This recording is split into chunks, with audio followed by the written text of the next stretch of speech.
Bonjour à tous, c'est Hugo, bienvenue dans cette nouvelle vidéo où on va voir comment paramétrer parfaitement son TradingView pour trader SMC, ICT. C'est une vidéo qu'on m'a demandé, donc que vous soyez débutant et que vous venez de tomber dans le monde du trading, voire du trading SMC, on va voir comment paramétrer parfaitement son graphique pour que votre analyse soit fluide, pour que votre analyse soit parfaite. Si vous commencez à avoir beaucoup de choses, beaucoup d'informations dans votre TradingView, que les paramètres ne sont pas bien faits, qu'on a beaucoup de couleurs, etc., on s'y perd facilement. Je vous rappelle que moins vous avez de choses sur votre graphique, mieux c'est.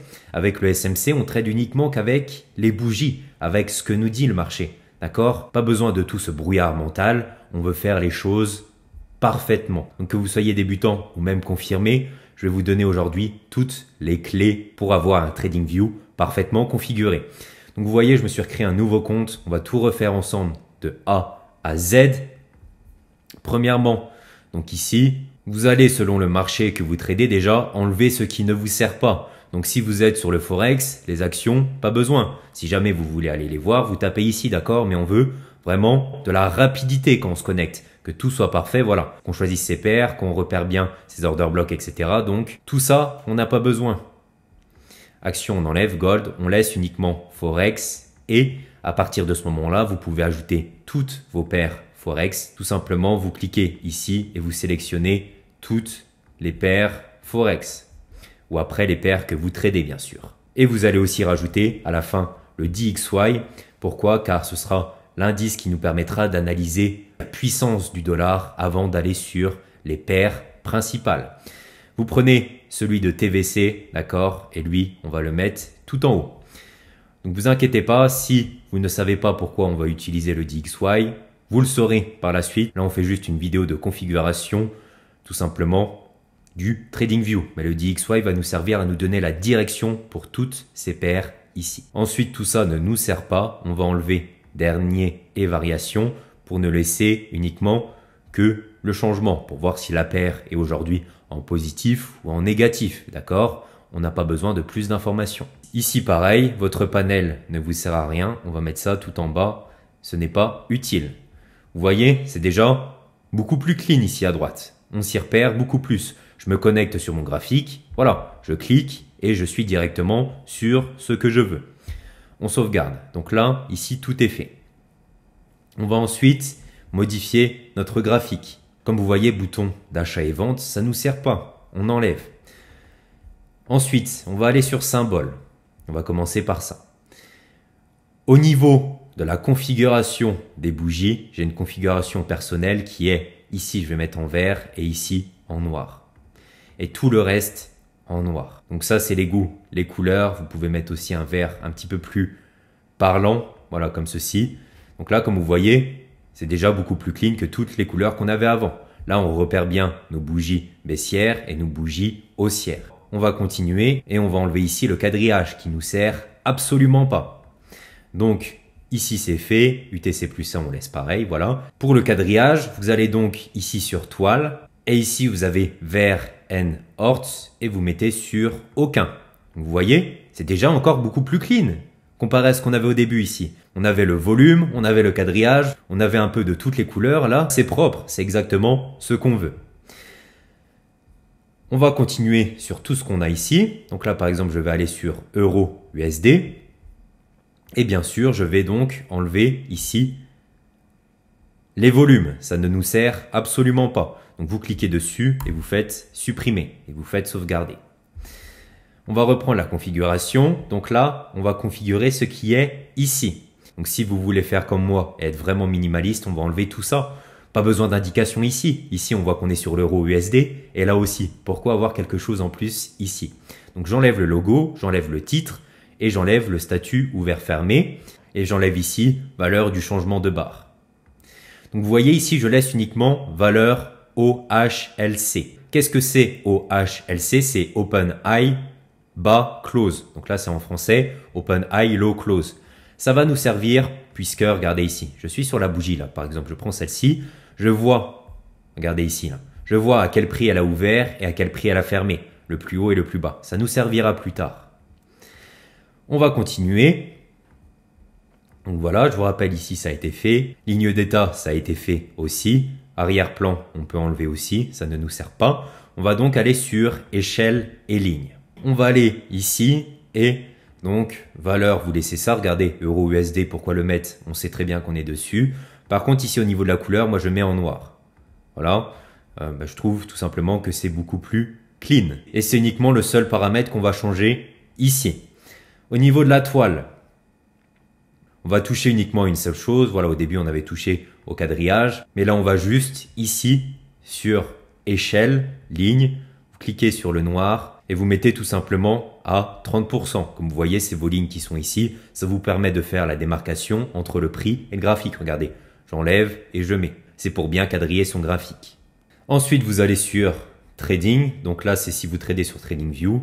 Ce ne sera pas le cas. Et ensuite, on va sur Événements et on décoche tout simplement tout ce qui est événements économiques. Je vous rappelle qu'il faut aller à chaque fois sur vos calendriers économiques. Pas besoin de TradingView pour vous le dire. TradingView est fait uniquement pour l'analyse technique. Et on fait d'accord. Et regardez maintenant votre graphique. C'est beaucoup plus lisible. On n'a rien du tout. On a juste uniquement ce que nous dit le prix. Et c'est ce qu'on veut. Donc le graphique est configuré. Maintenant, je vais ici au niveau des time frames et je vais ajouter donc les time frames les plus importantes. On a weekly, daily, 4 heures, 1 heure, 15 minutes, 5 minutes. Donc ça c'est pour moi, je suis des traders. Selon votre style de trading, vous pouvez ajouter d'autres time frames. On peut rajouter aussi le monthly. Donc bien le mettre en favori, comme ça c'est directement mis ici, pas besoin à chaque fois d'aller ici. Comme ça je clique entre les time frames. Donc ce que vous faites, vous allez une nouvelle fois sur configuration et ici vous faites sauvegarder sous. Et comme ça, ça enregistre tous vos paramètres. Donc vous mettez ce que vous voulez. On va mettre par exemple là Hugo FX.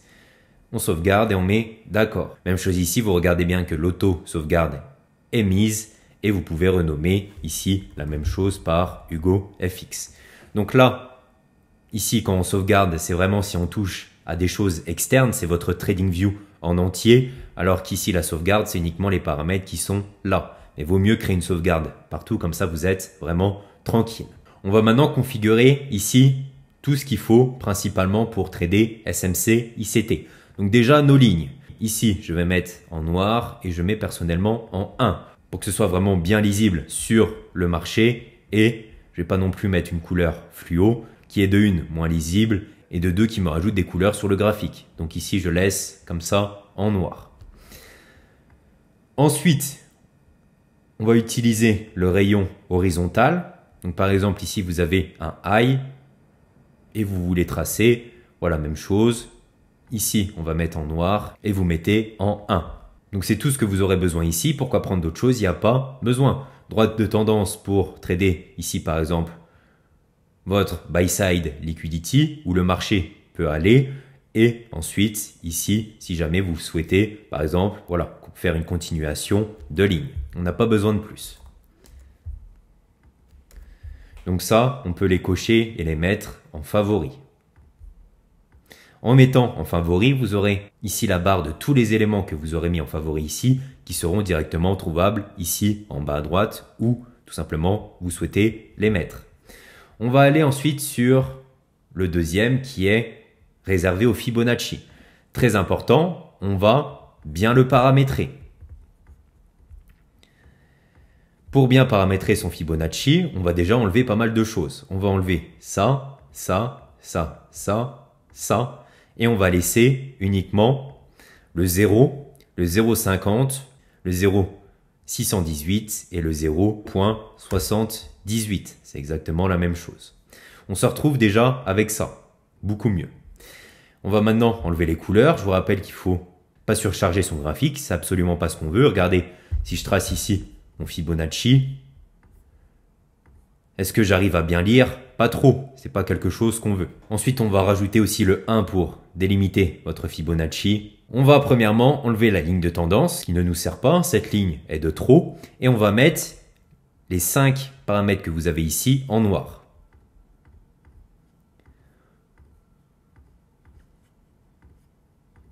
Comme ceci. Ensuite, ici l'arrière-plan, vous pouvez soit l'enlever, soit vraiment mettre très peu de couleurs. Comme ceci, ça vous montre quand même que vous avez un Fibonacci, mais vous mettez très peu de couleurs. Et la ligne de niveau, là je trouve que les lignes sont beaucoup trop épaisses, on met comme ça. Voilà, c'est beaucoup plus lisible, beaucoup plus clean. et on va baisser encore un petit peu. Voilà, comme ceci. Ensuite, ici, vous pouvez laisser vos zones de prix. Là, tout est bon. Donc, regardez, maintenant quand je trace mon Fibonacci, c'est beaucoup plus clean. Aucune couleur, c'est vraiment super minimaliste et on a ici nos niveaux. Donc là, on voit que les 0,61 rejettent. Vous pouvez même enlever, si vous voulez, ici, le prix, d'accord, pour laisser uniquement que la zone des niveaux. C'est vous qui voyez. Donc Fibonacci, c'est fait. On a fait nos lignes de tendance. Fibonacci, vous pouvez aussi l'ajouter aux favoris. Ici, on n'a rien à faire. Ici, on va configurer nos positions longues et nos positions short. Donc pour le short, je prends position ici. Admettons, je vise le plus bas et ici, le stop. Donc on va pas toucher à grand chose. Je pense pas qu'il y ait besoin de toucher à quelque chose. On va aller voir le style. Donc ça, vous laissez pour avoir les prix pour mettre votre stop sur MT4 et votre TP sur MT4 aussi.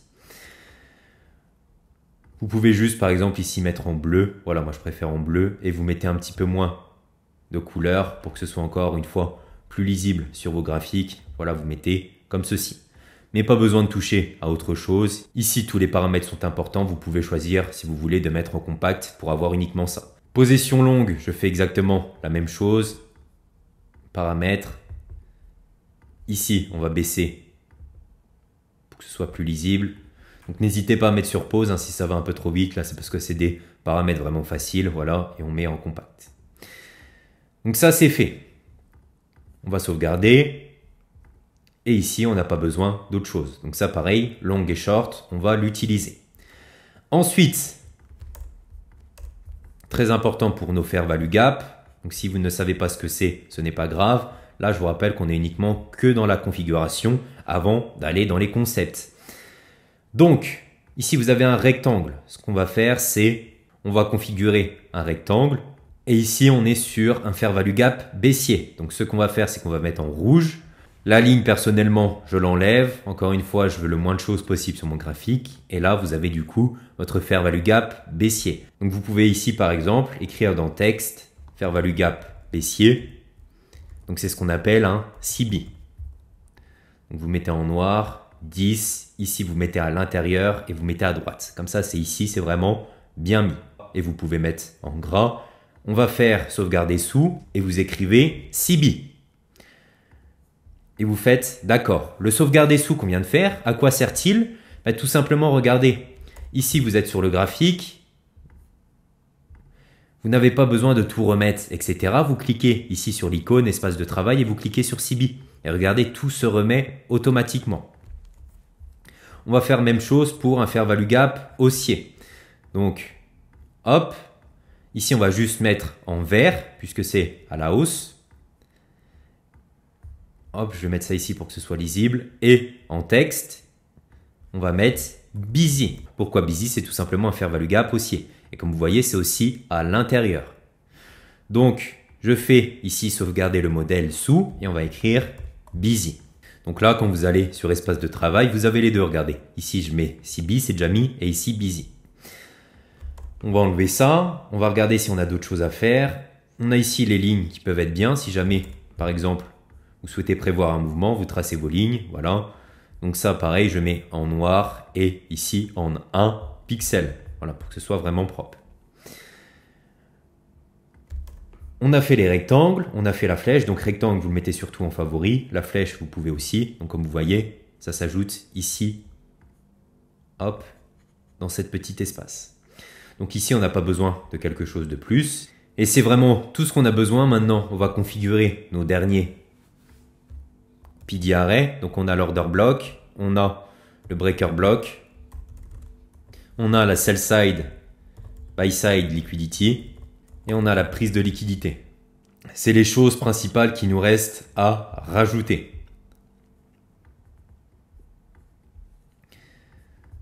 Donc pour le breaker, on va commencer par celui-ci. Vous allez ici dans rectangle. Ici, vous avez un bearish breaker. Si vous ne savez pas pourquoi, encore une fois, ce n'est pas grave. Là, on est uniquement que dans la configuration. Donc vous pouvez mettre aussi en rouge, vu que c'est un breaker à la baisse, c'est vous qui voyez, ou on peut changer de couleur en mettant en violet. On va l'écrire à l'intérieur, moins, signifiant baissier, et on va mettre breaker. Je fais sauvegarder sous, et je peux écrire par exemple bearish, breaker. Je sauvegarde. Ensuite, on va faire même chose pour un bullish breaker. Donc, par exemple, ici, hop, vous pouvez changer de couleur, mettre en bleu par exemple.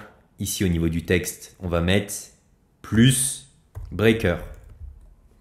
Toujours à l'intérieur à droite, voilà, comme ça c'est super bien lisible. Bullish, breaker. On sauvegarde et les breaker blocks, c'est fait. Ensuite, order block. Vous reprenez ici votre ligne, droite de tendance. On va tracer ici notre order block. Et qu'est-ce qu'on va faire? On va tout simplement écrire comme texte moins OB, car c'est un order block baissier. On va mettre ça à droite, au milieu, pour que ce soit ici. Et la couleur, encore une fois, c'est vous qui voyez. Moi, je préfère en noir et en tout petit. Je sauvegarde ici en moins OB. On va faire la même chose pour un order block bullish. Donc, par exemple, ici, hop, je vais écrire plus OB. Exactement l'inverse. Sauvegarder. Vous voyez comme ça, si ici vous repérez un OB, vous cliquez sur la droite de tendance. Là, il n'y a rien qui est mis, mais je clique tout simplement sur moins OB. Et mes paramètres sont déjà mis. Donc, l'order block, c'est fait. Maintenant, plus que deux choses à faire. Sell side et buy side liquidity. Donc pour ça, moi personnellement, j'utilise le rayon horizontal. Là par exemple, si pour moi le marché ici doit remonter pour viser cette buy side liquidity, je vais noter cette buy side liquidity sur mon graphique. Donc ce que je fais, c'est que je prends ici le rayon horizontal, je clique, on va faire style, on va mettre ça en rouge pour que ce soit bien lisible, rouge foncé. Ici, on va mettre un petit peu plus d'épaisseur, voilà comme ceci, et en texte, je vais mettre buy side liquidity. Je mets ça en haut et tout à gauche, ici. Et je mets en rouge, même couleur que la ligne, et en bold, et en gras. On sauvegarde sous et on met BS comme pour buy side liquidity.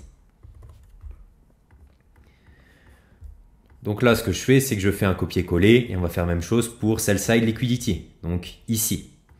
Cette fois-ci, je vais mettre le texte en bas et j'écris sell side liquidity. On va sauvegarder ça, SS liquidity. Voilà, comme ça, on a notre quadrillage qui est fait. Il nous reste donc à faire ensuite une petite ligne que j'aime bien de prise de liquidité. Je vais vous montrer à quoi ça sert. Donc, si vous voulez enlever tout ce qu'il y a sur votre graphique, vous allez ici sur la poubelle, supprimer 3 dessins. Prise de liquidité, par exemple, ce qu'on peut faire, c'est ici, on a un swing high. Et ce qu'on fait, c'est qu'on rejette par la suite. Donc ici, vous prenez votre droite de tendance, on la trace et vous allez tout simplement mettre ici $1. On met ça au centre, assez gros pour voir la prise de liquidité. Vous mettez ça en bold. Et là, vous écrivez prise de liquidité. Donc franchement, là, je vous ai donné, je pense, le plus gros, d'accord? Il y aura peut-être des choses à rajouter par la suite. Mais là, vous avez tout ce qu'il faut. Et regardez maintenant comme mon graphique est super clean. D'accord? Si je reprends ici ce qu'on a fait, voilà, je trace ma prise de liquidité. Ici, on voit que j'ai mes fair value gap. D'accord? Donc, je trace ici mon CB. Ici, pareil, mon CB, etc. Comparé à ce qu'on avait au début, vous voyez que là, c'est beaucoup plus clean. Voilà, donc c'est à peu près tout ce que j'avais à vous dire. On se retrouve pour une prochaine vidéo où on va rentrer vraiment en profondeur dans tous les concepts. J'attends un maximum de likes. Abonnez-vous, commentez. C'était Hugo, salut.